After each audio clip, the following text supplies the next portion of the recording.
Salut les copains. Bon ben aujourd'hui je vais partager un nouveau petit secret là par rapport au fait de savoir faire venir les oiseaux. Et je vais vous raconter une petite histoire. J'étais gamin et j'avais des copains qui étaient là aussi, hein, qui habitaient une villa à côté de la nôtre quoi, hein. Et bon ben nous on avait le petit carré de jardin, 1000 mètres carrés avec les petites clôtures, les petites sapinettes, la piscine, un petit coin potager quoi. Et puis eux ben c'était pas du tout pareil. Eux, en fait, quand on rentrait chez eux, ben, c'était plein de petits temples, plein de petites fontaines, des petits bassins, beaucoup d'arbres fruitiers de partout, des petits bambous, des machins.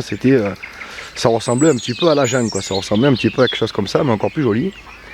Et j'avais vu que chez eux, ils avaient des tonnes et des tonnes de partout, de petits carillons, des choses comme ça, quoi. Pour que ça teinte un peu, des petits machins qui teintent comme ça, c'est ça. Comme ça.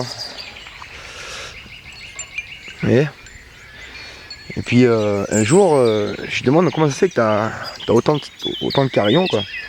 Il me dit pourquoi t'aimes pas? Je fais ah si c'est super cool, ça teinte de partout et tout. Il me dit mais tu sais qu'il y a pas, t'es pas le seul à entendre ça, hein. Ça fait du bruit. Je fais ben ouais mais c'est cool. Je dis bah écoute, en fait nous on pense que au plus ces carillons ils teintent, au plus il y a de bruit, et au plus ces oiseaux qui seraient timides de pas chanter parce qu'ils seraient tout seuls à chanter et peur d'un prédateur, ben ils se mettraient à chanter. Donc du coup ben, j'ai suivi l'exemple. Bon ici je peux pas prendre comme modèle parce que ici je suis en forêt donc il y avait déjà des oiseaux. Mais le terrain que j'avais avant en Creuse, la petite prairie où il n'y avait pas un seul piaf, hein, ben, je me suis mis à installer des centaines de carillons comme ça, enfin une centaine quoi, à peu près 80 grosso modo. Et puis effectivement on a vu arriver beaucoup d'oiseaux parce que ça teintait et puis ça les a attirés ou parce que ça faisait du bruit et qu'ils n'avaient pas peur des prédateurs ou quelque chose comme ça, je ne sais pas. Bon voilà une astuce qui peut être pas mal, sachant que moi un carillon, on se promène un peu, Jiffy, des machins comme ça coûte 1 euro, 2 euros, 3 euros, on peut en fabriquer un. Vous avez vu, je vous ai montré un que j'ai fabriqué moi-même. Donc ça teinte, c'est joli comme tout, et puis apparemment ça ferait venir les oiseaux. Surtout ceux qui chantent et qui ont peur de se faire prédater quoi. Voilà, donc petite astuce rapide, hein, 2-3 minutes pour raconter cette histoire, et puis c'est vrai qu'eux, ils me disaient, on peut pas vivre sans quoi, parce qu'on est obligé nous on est obligé de mettre ce son, sinon on n'arrive pas à s'endormir, quoi, des choses comme ça. Et puis c'est vrai que, un peu comme moi qui ai vécu en bord de mer, entendre les mâts des voiliers s'entrechoquer, cloc, cloc, cloc, cloc, comme ça, là, au bord de l'eau, ça a été dur pour moi de ne plus les entendre. Donc voilà, ils sont habitués comme ça. Il faut dire que je pense que ça fonctionne. Est-ce que c'est de la croyance spirituelle ou pas? Je n'en sais rien. Est-ce que c'est ma venue sur place qui a fait que, effectivement, ben, il y a eu beaucoup d'oiseaux par la suite parce que j'ai mis beaucoup de choses, beaucoup de graines, des trucs comme ça? Sans doute, peut-être, c'est possible. Mais en tout cas, ce qui est sûr, c'est que à mon arrivée, il n'y en avait pas beaucoup, même très peu. Et lors de mon départ, il y en avait énormément. Rien qu'à entendre les vidéos, quoi. On entendait bien que ça piaillait dans tous les sens. D'ailleurs, ce qui est marrant, c'est que ici, ça piaille H24, mais surtout la nuit. C'est la nuit surtout que ça va se réveiller. Donc, je vous ai montré une petite vidéo là, hein, pour comment faire venir les oiseaux qui aiment les graines. Après, bon, pour les insectes, c'est un peu plus compliqué. Il va falloir faire au niveau des perchoirs, tout ça, mais je vais vous remontrer notre petite combine ou deux. On va faire des petits modules tout courts là, hein, pour faire des petits trucs tout simples. Voilà, du genre comment faire venir des oiseaux, quoi, tout simplement. Ouais, donc là on est dans une petite réserve sauvage. Ce que vous voyez là. Ouais, c'est rempli de fleurs, c'est joli comme tout ça. Et du coup c'est plein de vie quoi. Il y a des petits lapins, des petits trucs comme ça là-dedans. Beaucoup d'insectes. Il faut pas en demander plus parce que si je venais par exemple à raser cette partie là, ben c'est certain que tout va se rabattre sur mon petit coin de bonheur là. Mon petit coin de potager, hein. Et ça on n'a pas forcément envie. Bon voilà, hein, vous avez vu, je laisse plus de la moitié, parce que ce potager je viens de le créer là. Je laisse plus de la moitié donc en sauvage, hein. Bon, ben voilà, petite info elle est transmise.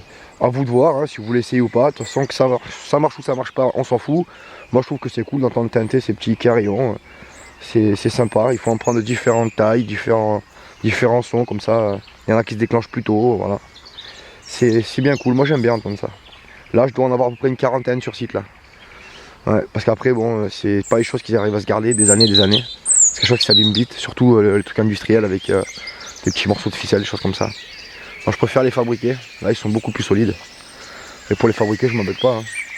Je vais vous montrer, hein. Je prends simplement des tubes là qu'on achète au rayon bazar, bricolage. Voilà, donc on peut changer le diamètre des tubes. Oui, on peut changer le diamètre des tubes.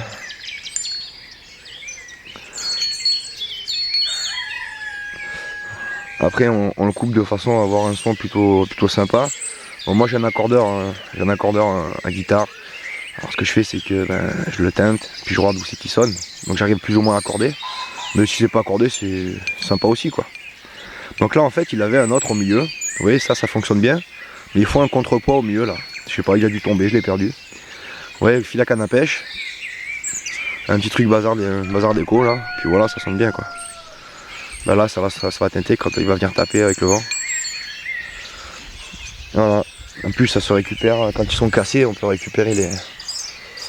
Là par exemple celui-là je pense qu'il doit arriver en fin de vie. Ou alors il est coincé dans l'arbre, je sais pas. Ah il s'est coincé dans la... Il s'est coincé dans la pancarte. Vous voyez les petits tubes là comme ça on les récupère aussi hein. Mais bon. Ça peut être une petite source de pollution aussi après si on fait pas attention. Regardez, vous voyez.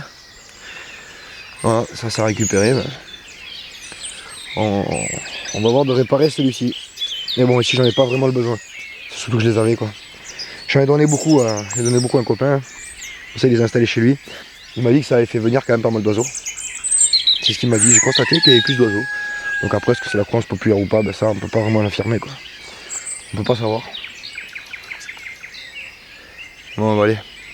5 minutes pour expliquer tout ça, raconter cette petite histoire, c'est suffisant. Je vous dis à très bientôt dans une nouvelle vidéo. Allez ciao ciao tout le monde.